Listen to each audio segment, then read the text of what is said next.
And thanks for joining us here on YesNetwork.com. Let's talk all about the Giants Cowboys, but with a quick rewind to the first-round playoff win against the Tampa Bay Buccaneers. Very impressive stuff. First playoff win since 2000. Now they've got a quarterback, I think, that has a little more confidence or a lot more confidence. Well, Bob, I think he has a lot more confidence. Getting his first playoff victory now, nobody can say, well, Eli can't win a big game. In fact, when he goes against the Cowboys on Sunday at Texas Stadium, he's the only quarterback on the field, the starting quarterback on the field, who's won a playoff game because Tony Romo is 0-1. And, the other thing I would say about this game coming up on Sunday is that the Cowboys just have, and we'll get into this, the Cowboys have a lot of issues that, the Giants don't have to deal with right now. You got Tony Romo's thumb, T.O.'s ankle, Romo's weekend in Mexico with Jessica Simpson, and is that a distraction? Is that an indication that his focus is not on football?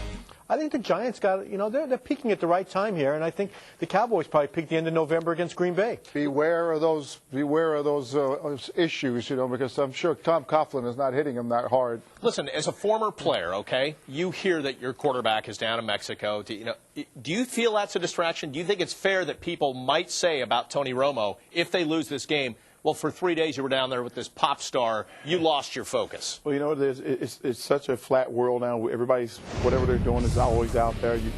Tony Romo's dating Jessica Simpson. Who cares? She's at games. Who cares? Doesn't matter if he throws a touchdown or interception. What do you mean, who cares? You were reading the newspaper before we were doing this to find out what's going on. It's a joke, though, because she's not going to make any. She's not going to throw one interception, and she's not going to make one hit. The big news is that he actually went away.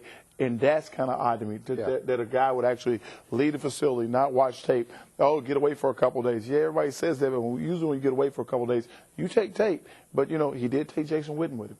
So Jason was down there. Maybe they're throwing on the beach or something. Playing some catch. You couldn't chase me out of the building when I know we got a big game coming up, Howard. Didn't you say that you saw a coach actually on the plane with you going on? I did. I saw a coach sitting on a plane next to me when I was going back to Jacksonville next Tuesday. Yeah, shocking. Who doesn't want to go to Jacksonville? Come on. Anyway, let's continue talking about this game and the fact, Coach, that the running game, even though it didn't blow up huge numbers against the Buccaneers, was very solid, and the Giants stuck with it. Brandon Jacobs banging early, things weren't happening for him, and they keep plugging with him and then throwing him on Bradshaw. Yeah, I think the running game is huge. These two people side by side here, throwing them in and out of the game, really messes the defense up. They're two completely different kinds of runners. Bradshaw is a strong, powerful little guy. He's got tremendous second effort. This guy's a wonderful football player picked up in the later rounds. One of those guys, never negative yardage. He's always moving.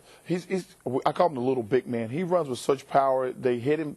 The block tackle is over when you play Bradshaw. You hit him, he'll bounce to the side. His legs never stop churning. He'll get positive yards. He got some nice little quick cuts inside.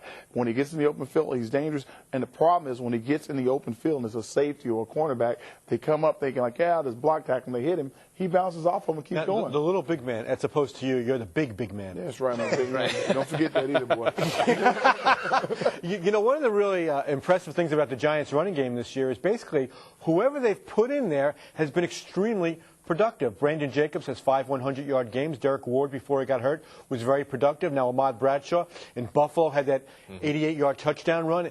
And then when Jacobs wasn't getting any yards against Tampa, he goes in there. And, he helped them win the game. So, the big question all season, how did the Giants replace Tiki Barber? Well, obviously they haven't missed him in the locker room because there's been no sniping all season. And they haven't missed him as much as we would have anticipated on the field because they've had 3 backs who have been extremely productive all season. Well, one thing that certainly helped them not only against the Buccaneers but all season, especially the second half, is the fact that the defensive line was so good in stopping Jeff Garcia. But you think it's going to be a little different against the Dallas Cowboys this week. Why? Well, in the last game when the Giants played the Cowboys, they had a lot of success early in the game, hitting Romo, getting to him, knocking him around. They were in the Cowboys' offensive line. Huge guys were using their turn protect when they were turning the guys. What happens now is they slide. They all step together and they step the same way, creating a wall. It means they only leave one side open.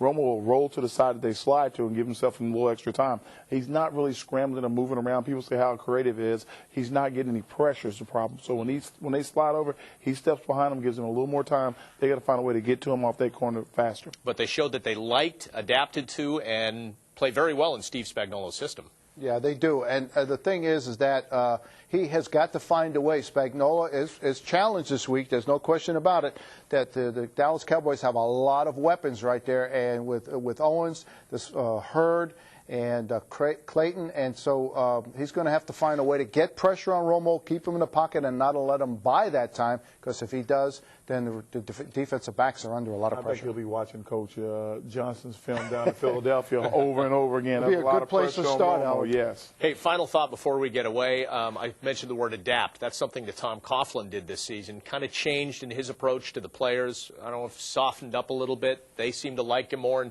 you think that extension is definitely a lock now. Yeah, I mean, I think what Tom Coughlin did this season, he really reinvented himself and made changes that, you know, after all these years as a head coach in the NFL, nobody thought he was capable of making. But, you know, he kept the locker room quiet. He created a players' council that gave them a lot of input into the day-to-day operations of what the Giants were doing. And I think the players really played hard for him. And there's no question now, Bob, that he will get a long-term extension when the season is over. Last year, they weren't sure that they wanted him here for the duration, for the long term, so they gave him a one-year extension. He really had to prove himself this season.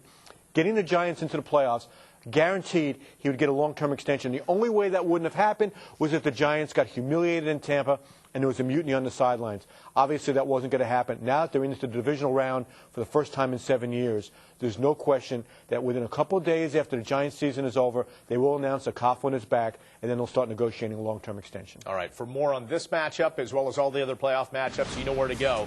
Yes Network, join us on This Week in Football, a new edition each and every Tuesday, and then look for re-airs throughout the week. Thanks for joining us on YesNetwork.com.